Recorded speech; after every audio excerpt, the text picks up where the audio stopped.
Hello and welcome back to Codex Lee. My name is Lee and this is a channel all about books.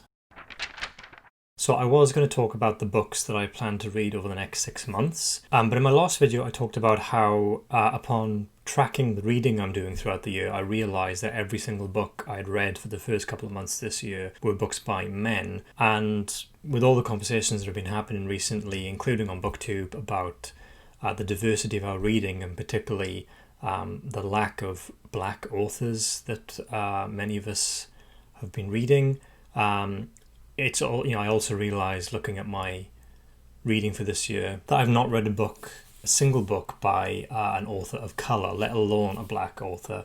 And so having rectified the lack of gender diversity in my reading at the start of the year, I am now looking to rectify the lack of racial diversity as well. And I'm going to talk about a bunch of other books that I sought out in my library. We're very fortunate here in Auckland and we have 55 libraries. So I've put a number of different books on hold, and unsurprisingly perhaps, a lot of these books right now are very popular with Aucklanders. I'll talk about the book that I'm reading at the moment, and I'm actually listening to this on Audible, and this is Why I'm No Longer Talking to White People About Race by Reni-Eddo Lodge.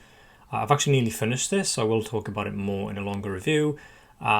Basically, Reni-Eddo Lodge wrote a blog post that had the same name as the name of this book several years ago, and she had an overwhelming response to that blog post, and so she decided to write a book-length treatment of the topics in the discussion in that blog post. I'm really enjoying this book so far. It's really challenging me to think in a different way, particularly about feminism. She has a lengthy chapter on feminism and her experiences of feminism as a black woman, and it's really interesting. So I'll talk a bit more about that in the near future. So the next book that I think I'll probably get from the library quite soon, it's called The Fire is Upon Us, James Baldwin, William F. Buckley Jr. and the Debate Over Race in America. And so from what I understand of this, is all about this very important debate that occurred at Cambridge University in 1965, and that's between the two named figures of this book, the civil rights campaigner and writer James Baldwin, and the so-called father of the modern American conservative movement, William F. Buckley Jr. The interesting thing about this book is I think it talks a lot about the lives of these two men prior to this debate, and then the repercussions of this debate as well. So I really like this idea that we're given all this essential context that helps us to understand the real importance of this debate, and can also then help us to better understand the implications of it as well. Next up is Black and British, A Forgotten History by David Olusoga. And David Olusoga he's currently presenting a show in the UK, which I haven't seen, but I'd love to see. It's in his third series. It's called A House Through Time, and the whole premise of the series is they focus on one particular house in one particular city in Britain and talk about the various different people who lived in that house. And it helps you to understand the city around that house in different time periods. And interestingly, the current series is about a house in Bristol. I believe that David Olusoga lives in Bristol as well, and he's been writing a lot recently about the Edward Colston statue that was taken down from its plinth and unceremoniously dumped into the river. And he defended that action, and he talks a lot about the background to why this occurred, how the local people went through the democratic processes to get this thing removed, and they were blocked at every point, and so eventually they took matters into their own hands. This particular book is a very broad survey of black history in Britain, which goes right back to Roman Britain. It's a big book, over 600 pages, so it's very comprehensive. Again, very, very well reviewed from what I can see on Goodreads. This is a part of my own history, being from Britain myself, that I don't know enough of, so I'm really excited to read this book. Next is a book that is in great demand at the moment, and I think a few people on BookTube have talked about this book. It's called Stamped from the Beginning, The Definitive History of Racist Ideas in America by Ibram X. Kendi. And in this book, I'll just read a little bit from the blurb. Kendi chronicles the entire story of anti-black racist ideas and their staggering power over the course of American history. A very important book, a very important topic. I've heard very good things about this book. I think there's another book on this list that he's written as well that I'm going to talk about I think I'll have to wait a while to get this book because it's in very heavy demand through Auckland libraries at the moment, but is one that I'm really excited to get stuck into.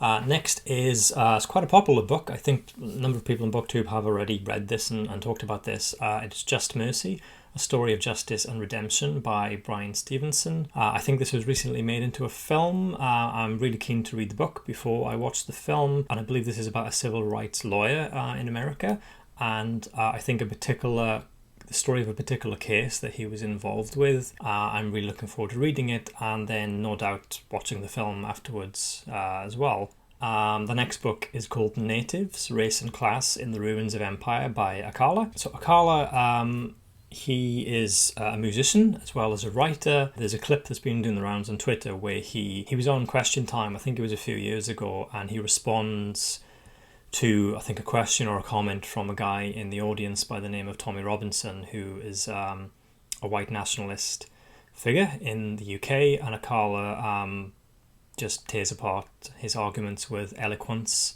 and patience and understanding. He has a YouTube channel as well that will be of interest to booktubers because he has an entire series of short videos where he recommends various different books, and I've added many of those to my TBR as well. In this particular book, I'm reading from the blurb, Akala takes his own experiences and widens them out to look at the social, historical and political factors that have left us where we are today, covering everything from the police, education and identity to politics, sexual objectification and the far right. Natives will speak directly to British denial and squeamishness when it comes to confronting issues of race and class that are at the heart of the legacy of Britain's racialised empire. There's actually a chapter in Reni-Eddo Lodge's book about the history of racism, the history of race and racism in Britain as well, that is really interesting. There are a number of different equal rights campaigners that I learned about reading this book that I previously haven't heard of, so I'm really looking forward to reading more about that in Natives. So I added a whole bunch of books to my my requests list on the library's website, and then I realised there was a huge omission that I had to go back to add, and that is the Autobiography of Malcolm X.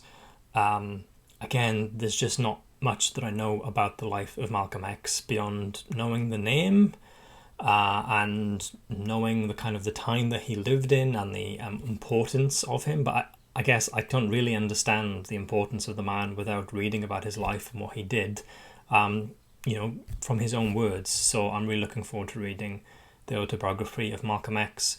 I think that Spike Lee actually did a film about the life of Malcolm X as well that I'm really excited to watch once I've read this book. Circling back to a figure that we discussed earlier, James Baldwin. James Baldwin has his own autobiography and it's called The Fire Next Time. So this was released slightly before the debate at Cambridge University, which is the subject of the book that I talked about earlier. But I think in this book he talks a lot about his early life in Harlem. And from what I understand, the book consists of two letters that were written on the occasion of the centennial of the Emancipation Proclamation and described by the New York Times Book Review as sermon, ultimatum, confession, deposition, testament and chronicle, all presented in searing, brilliant prose. Really excited about reading this one. I talked a little bit earlier about how Reni-Eddo Lodge talks about her experiences in the feminist movement as a black woman. And a lot of the feminism that I've been reading is from a white perspective, and I need to rectify that. One of the ways in which I'm going to do this is to read works by bell hooks. And one of those is Feminism is for Everybody, Passionate Politics. And this is, again, a fairly short book. I think this is a bit of a primer on the topic from the perspective of a black woman. So to read from the blurb, what is feminism? In this short, accessible primer, Bell Hooks explores the nature of feminism and its positive promise to eliminate sexism, sexist exploitation and oppression. With her characteristic clarity and directness, Hooks encourages readers to see how feminism can touch and change their lives, to see that feminism is for everybody.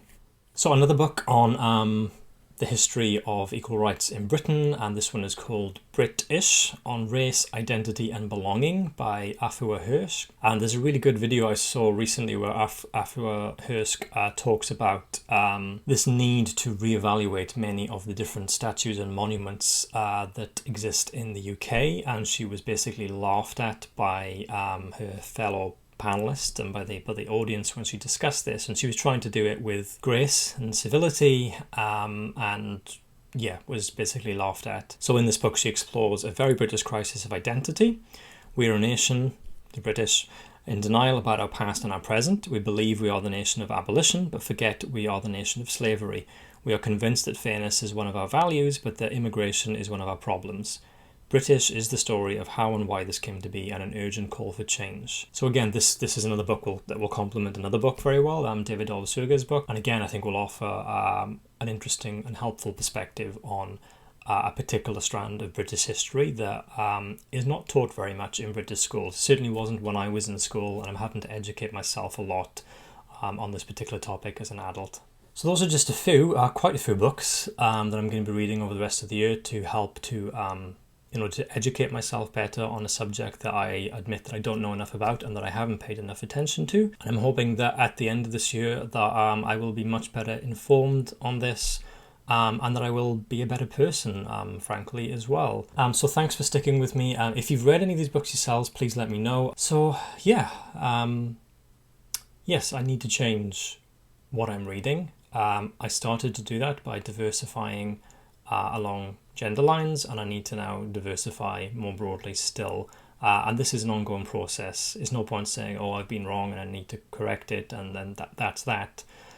It's an ongoing process. It's something to be continuously aware of, and that's something I commit to doing on an ongoing basis. But beyond that, I think it's good that people continue to talk about this. I will continue to talk about this. I've certainly thought a lot on this in recent weeks, and this is my commitment to change.